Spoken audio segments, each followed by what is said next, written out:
Campfire Story. This story posted by Bernd Schmidt.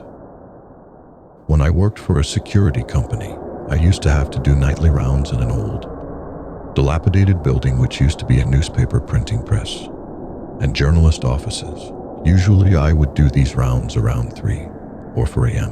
The building was 5 stories, and on each level, there were small metal cylinders attached to walls and doorways, which necessitated the usage of a deggy stick which I'd press onto the points, which registered to the main office to prove I was doing all 5 floors. End to end, some of the building was lit as during the day. Workers would be inside servicing the electric panels and tearing apart floors. When I did these rounds, nobody but me would be in the building. It had a cold chill inside at the time from the winter air. Walking through a large, abandoned building in dead silence, I admit, was somewhat creepy. The smell was old and stale. Sometimes I'd hear strange noises, but nothing too serious. I felt generally comfortable in the building except on one floor. Floor 3. One end of the floor was lit by an overhead light around the staircase, but the other end, which stretched a good 10 or 15 yards, was pitch black. Whenever I'd make my way down that hallway, which you could only go left to another hallway, to which eventually lead to an open room with short, segmented cubicle walls, previously an office floor. And on the other side, dark, open bathrooms which looked like something out of Silent Hill. I always felt uneasy, extremely uneasy. That feeling some get when they say it felt like I was being watched.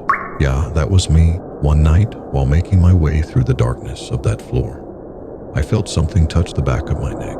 I swatted at it, thinking maybe a spider had landed on me. But no, nothing there. I shone my flashlight everywhere and found nothing. The hair stood up on my neck, and I made a run for it.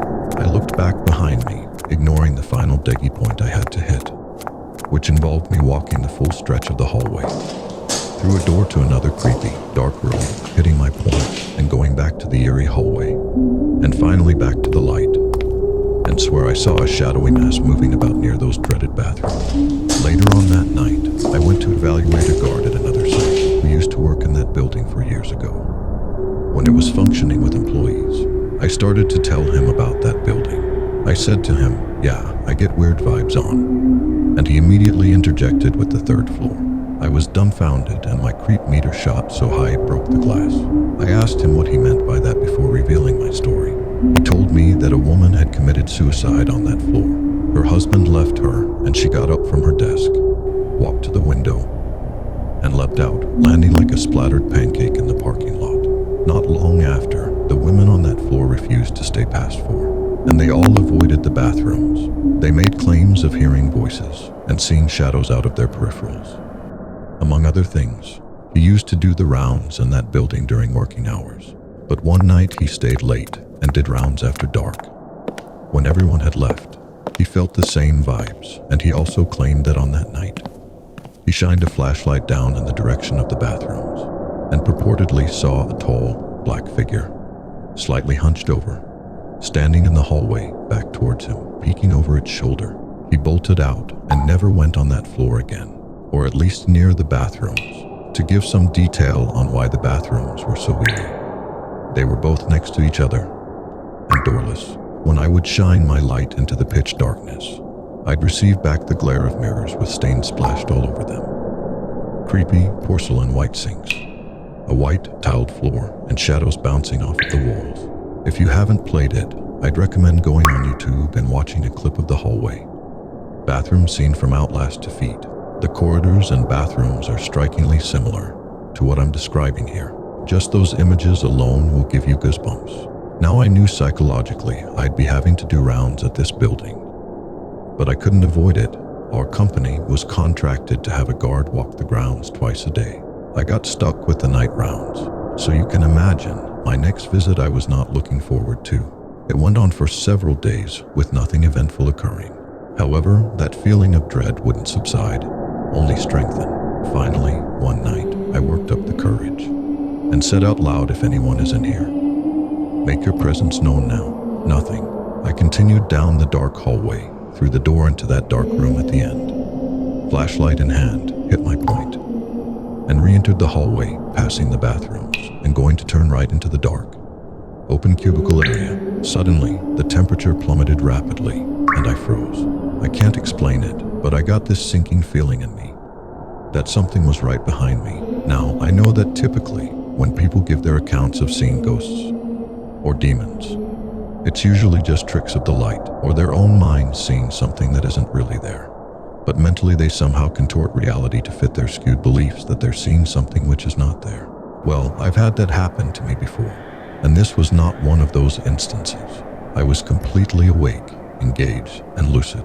Hell, I'd never even really believed in the paranormal or the demonic. I was never religious. Anytime I thought I saw a ghost or spirit, I was able to conjure up a reasonable explanation, such as shadow, creaking of pipes, house settling, dog barking outside, etc. Believe me, I've tried over and over to rationalize what I'm about to tell you, but I just can't. I was as much a skeptic as any scientist on Earth. What I was about to confront was absolute, formed, and not by any means a trick of the light or peripheral movement. I started to walk faster, praying to reach the end of the darkness. My gut told me, don't turn around, don't turn around. But I had to. I couldn't wonder anymore, so I turned. I looked behind me into the darkness. I shuddered immediately and jumped back. What I saw was a black, deep black figure, darker than the darkest corners of the floor by far, with frizzy hair, tall, with arms much longer than a man's. And in the quickness of the situation, what looked like long fingernails or claws. At first, I couldn't believe it. My rational brain deduced that I was staring at a tall, homeless man or woman hiding in the building. I even called out, hello. I was frozen in place, my heart about to punch a hole through my breastbone. This thing, still and silent, bent down, got on all fours, and started running at me full speed.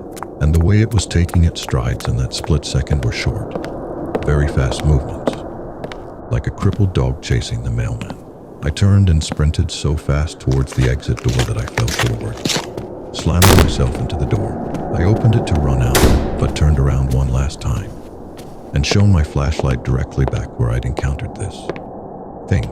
There was a beam that ran from the floor to the ceiling, with a breaker box attached to it, and the door to the box was flapping back and forth, making banging sounds each time it hit the beam.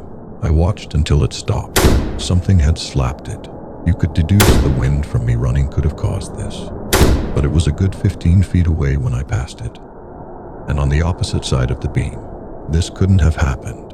After this, I still had to do rounds on this building. I had no choice, it was my job. But from then on, I wore headphones, putting music on full blast, and I'd sprint from end to end.